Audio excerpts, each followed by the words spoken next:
The script was well written, and then the books really got it deeper into the relationships in the world and the rules and of his world.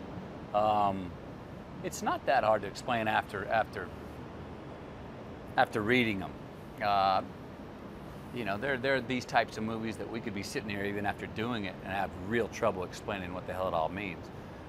This is pretty clear for the fans of the books and for people who haven't read a word of the books. I think you're going to get there and understand the rules of the world and what the relationships and what's going on.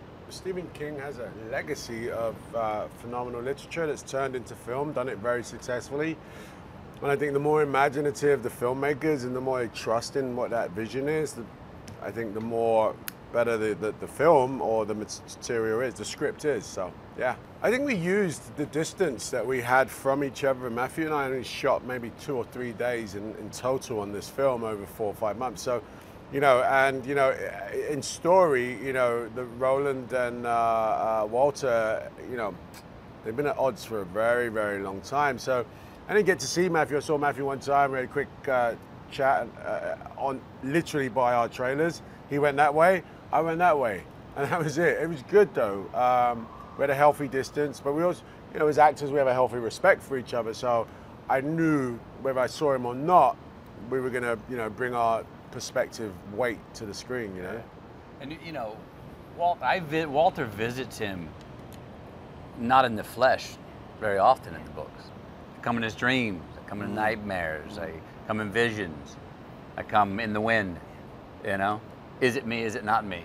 You know, and that's part of the fun that Walter has with Roland is playing with his mind, and they've been doing it for hundreds of years, you know. I think because of Mandela, I have a little bit of a, you know, a little bit soft spot for the country, and the country has a soft spot for me to some degree, which I love, and it makes making a film there just really joyful. I can't wait to go back. We enjoyed it. I had my whole family over there. You know, I didn't work as many days as he did, but we saw a lot of that. We saw a lot of that country in the time off. Enjoyed the people, enjoyed the land. I think I've already been back once, and I'm actually working with right now a lot of the same crew over Mauritius, from a lot of the crew from Joburg and a lot of the crew from Cape Town. Yeah, that's part of the fun of what we get to do. You know, Halloween's for one night a year. We get to go do it for 5 months, you know, and enjoy going into that mythology, enjoy going into that alternate reality, and it's a vacation. You know, to go there. It's what we get to do is it's all of the ologies, you know, put into one.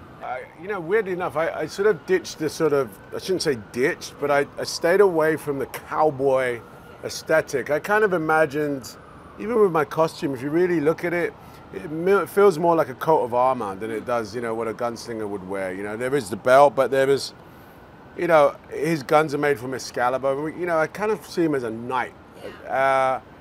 And it was better, it was healthier for me to not do the, you know, Western cowboy thing and try and invent something different. Made it more fun and actually gives, I think, the character a little more longevity. Yeah.